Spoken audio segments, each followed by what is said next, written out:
Hi everyone, I am advocate सपना कौशिक और आज का ये वीडियो सभी किराएदार और मकान मालिकों के लिए बहुत ही इंपॉर्टेंट है क्योंकि मोदी सरकार ने मॉडल टेनेंसी एक्ट के ड्राफ्ट को मंजूरी दे दी है। तो क्या खास बातें हैं इस एक्ट के अंदर, आज हम उसको जानेंगे। लेकिन उससे पहले एक और इम्पॉर्टेंट बात कि अगर आपने हमारा यूट्यूब चैनल अभी तक सब्सक्राइब नहीं किया है तो प्लीज़ हमारा चैनल सब्सक्राइब कीजिए ताकि हम आपको ऐसे ही लीगल अपडेट्स दे सके। मोदी गवर्नमेंट ने मॉडल टेनेंसी एक्ट के ड्राफ्ट को मंजूरी दे दी और अब इस ड्राफ्ट को सभी राज्य सरकारों और यूनियन टेरिटरीज के पास भेजा जाएगा ताकि वो इसे अपने अपने हिसाब से लागू कर सके। ये मॉडल टेनेंसी एक्ट है, इसीलिए राज्यों के पास क्योंकि लैंड का सब्जेक्ट होता है वो उसके ऊपर कानून बना सकते हैं, ये उनके अधिकार क्षेत्र में आता है। इसलिए ये राज्य सरकारों के ऊपर या यूनियन टेरिटरीज के ऊपर है कि वो उसको किस तरीके से अडॉप्ट करते हैं।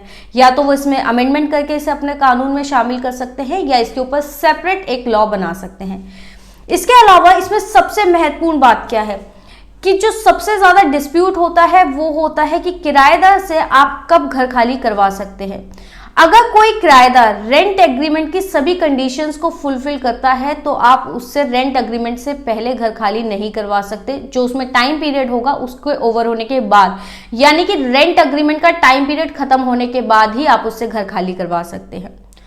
अगर रेंट एग्रीमेंट की कंडीशंस फुलफिल नहीं होती है, यानी कि किराएदार लगातार 2 महीने तक किराया नहीं देता है या फिर कि रेंट एग्रीमेंट में से किसी कंडीशन को वायलेट करता है, प्रॉपर्टी का मिसयूज करता है, तब आप उससे घर खाली करवा सकते हैं।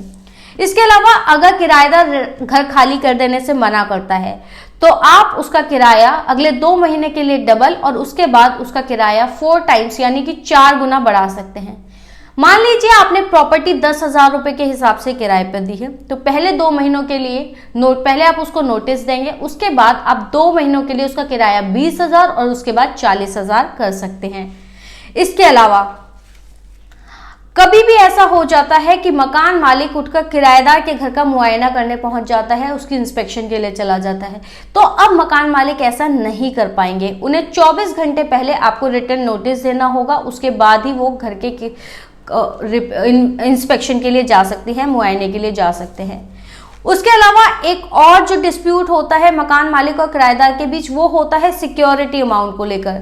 तो अब अगर कोई भी व्यक्ति अपना रेजिडेंशियल प्रॉपर्टी किराए पर देता है तो वो मैक्सिमम 2 महीने का रेंट एज एन एडवांस ले सकता है सिक्योरिटी डिपॉजिट के रूप में, और अगर कोई नॉन रेजिडेंशियल यानी कि कमर्शियल प्रॉपर्टी है तो उसमें मैक्सिमम 6 मंथ्स का रेंट ले सकता है एज अ डिपॉजिट। इसके अलावा अगर कोई भी मकान मालिक किराएदार का किराया बढ़ाना चाहता है तो उन्हें 3 महीने पहले उसको बताना होगा। इसके अलावा अगर कोई भी व्यक्ति घर खाली करवाना चाहता है तो उन्हें नोटिस देना होगा, उसके बाद आप रेंट बढ़वा सकते हैं। इसके बाद आप रेंट अथॉरिटी में जाकर अपने डिस्प्यूट को लेकर जा सकते हैं और वहां से खाली करवा सकते हैं। सरकार ने यह व्यवस्था भी की है कि एक रेंट अथॉरिटी बनाया जाए और सभी के रेंट एग्रीमेंट्स को ऑनलाइन बनवाया जाए और उस रेंट अथॉरिटी पर अपलोड करवाया जाए ताकि सबका हिसाब किताब रखा जा सके कि किसने किसको प्रॉपर्टी किराए पर दी है, उसका रेंट क्या होगा, और कोई डिस्प्यूट होता है तो उसे 60 दिनों के अंदर अंदर रिजॉल्व कर दिया जाएगा। तो ये थे कुछ बहुत महत्वपूर्ण चीजें जिससे कि मकान मालिक और किराएदारों के बीच डिस्प्यूट होने की आशंका बहुत कम हो जाएगी और सभी काम सिस्टमैटिक तरीके से होने लगेंगे। आपको ये वीडियो कैसा लगा और आप किन और मुद्दों पर वीडियोस चाहते हैं प्लीज कमेंट सेक्शन में बताएं।